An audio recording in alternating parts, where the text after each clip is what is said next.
All right, here we are again. And I don't know why, but I'm going to tell you a story that relates to what we're facing as a country. Bear in mind as I tell it, incidents like this have happened on more than one occasion. But this is the story that I think demonstrates it the best.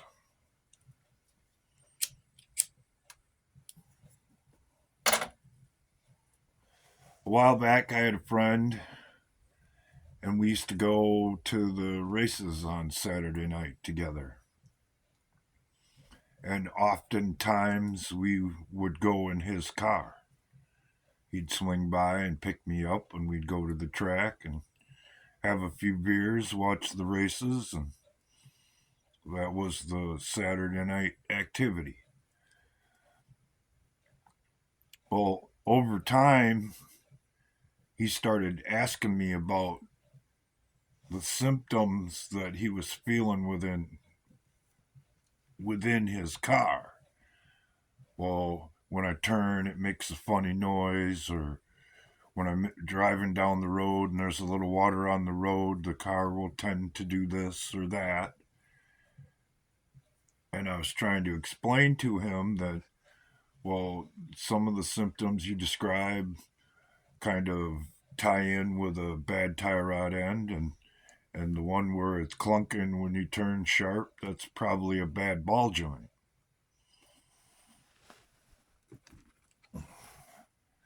This is a bad ball joint. If you can do that with it that easy, it's beyond its life expectancy. And if you keep driving on it, eventually it'll wobble back and forth so many times that the ball will literally come out of the cup. And that'll send your tires shooting out from the lower control arm and wad itself up underneath the fender, depending on how fast you're going. And that will suck you off the road so fast or into oncoming traffic if it happens on the left side so fast, there won't be a damn thing you can do about it. A good ball joint, like this one that's brand new, you might be able to move it. I can't move this one, but it's real stiff. And that determines the inclination of the wheel for how it's supposed to be set from a factory level. You could actually say that this is our Constitution. But over the years, as we drive, the changes are so subtle that a lot of times people don't even notice that the quality ride that they had at the beginning over time has deteriorated to a point where it's dangerous to ride around in it anymore.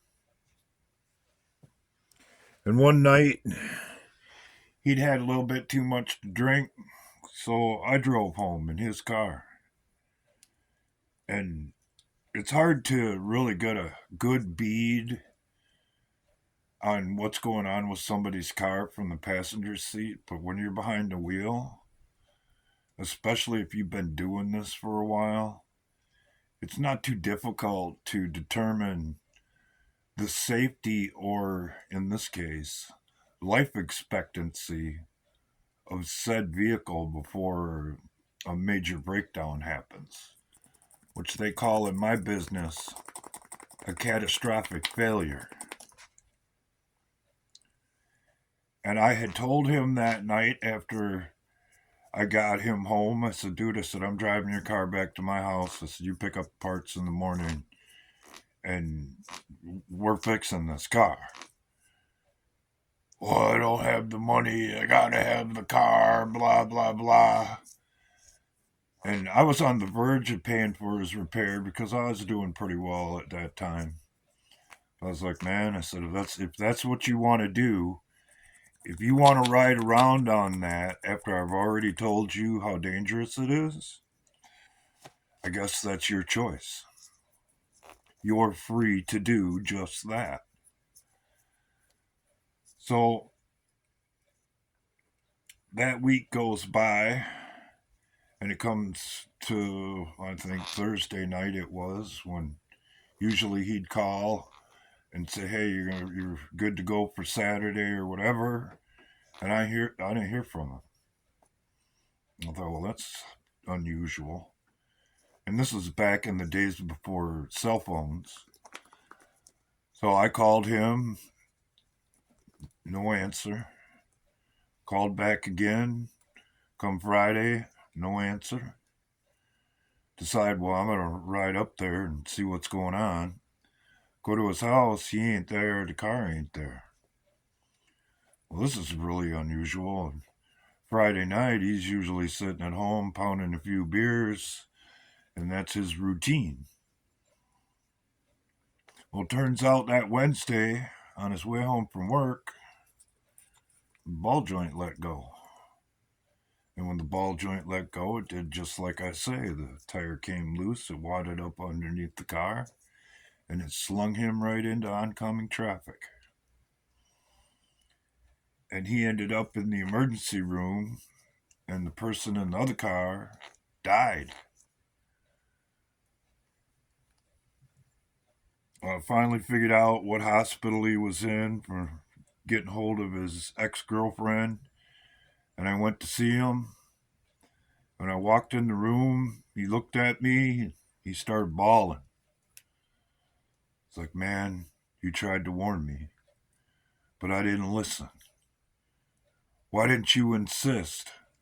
I was like, man, I said, I did everything but do it for you and buy the parts. I knew that this was going to happen, and I tried to warn you about it. You can't lay this on me. You decided you wanted to drive that thing. You said you didn't want to spend the money on it, you didn't have the time, and you needed the car. And he finally, after he got his shit together, agreed with my side of it, that it was all on him because he didn't listen and kept driving around on bad parts. I made the comparison before, as Donald Trump as a mechanic. He has told us exactly what the symptoms are and what was going to happen down the road. Yet we had better things to do. We didn't want to invest the time and effort as some Yahoo mechanic who thought they knew think they know what they were doing, was screwing up the machinery that runs our lives. And here we are, rattling our way down the road on the verge of a catastrophic breakdown. And when that day comes, we aren't going to have anyone to blame except for ourselves, even though the tendency is for human beings to blame others for mistakes that they have made. That's what my content's been all about. And now that I think about it, recalling that story, that's why I have made the content that I have made. And even though some people might not agree with it, that's why I hold the attitudes today that I hold about this. Because I've seen this before. It was just in a different form.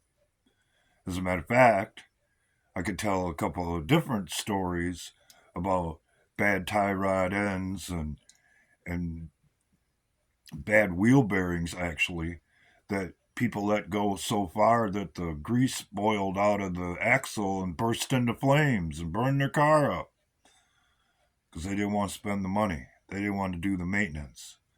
They didn't want to listen to the guy that said, hey, you better do something about that because where you're at, that's a dangerous condition. And it could take your life or someone else's if you're not willing to go proactive and do something about it.